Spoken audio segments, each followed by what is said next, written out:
Tim Sus bentukan Kapolri Jenderal Listio Sigit Prabowo dilaporkan sudah memeriksa Irjen Verdi Sambo terkait tewasnya Brigadir J di rumah dinasnya. Hal ini dibeberkan Kompolnas yang mengaku sudah mengecek data terhadap tim Sus. Pernyataan itu dikatakan oleh Ketua Harian Komisi Kepolisian Nasional atau Kompolnas, Beni Joshua Mamoto. Beni menjelaskan bahwa tidak semua kegiatan yang dilakukan tim Sus ini diumumkan ke publik. Begitu pula dengan proses menggali keterangan dari Irjen Verdi Sambo yang dilakukan untuk mengungkap penyebab tewasnya Brigadir J. Hasil pemeriksaan itu pun juga memang tidak diungkap ke publik.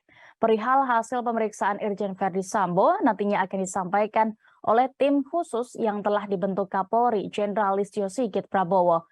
Namun Beni memastikan bahwa setiap proses saat ini tetap terus berjalan. Ia juga memastikan bahwa Kompolnas akan terus mengawasi dan mengikuti perkembangan dari kasus tewasnya Brigadir J. Beni Mamoto menyampaikan Kompolnas juga telah menyepakati untuk mengagendakan pemanggilan tim dari Puslap 4 dan Pusinafis serta Digital Forensik. Diketahui Brigadir J tewas di rumah Verdi Sambo, kawasan Duren 3, Jakarta pada 8 Juli 2022 setelah baku tembak dengan Baradae. Baku tembak itu diduga dipicu adanya tindak tak pantas yang dilakukan Brigadir J. Kapolri Jenderal Listio Sigit Prabowo kemudian membentuk tim khusus untuk mengungkap perkara tewasnya Brigadir J secara profesional.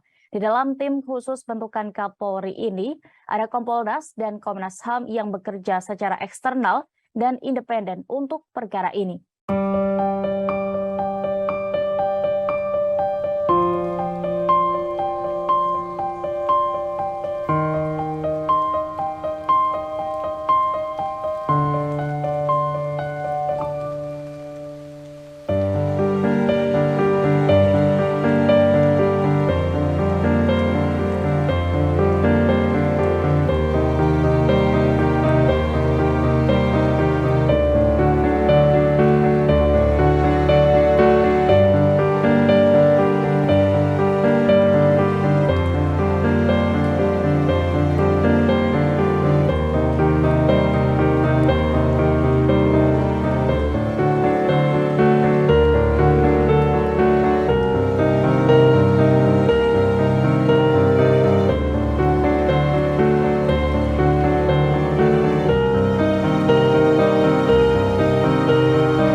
Jangan lupa komen, like, dan subscribe, serta tonton terus berita-berita terupdate lainnya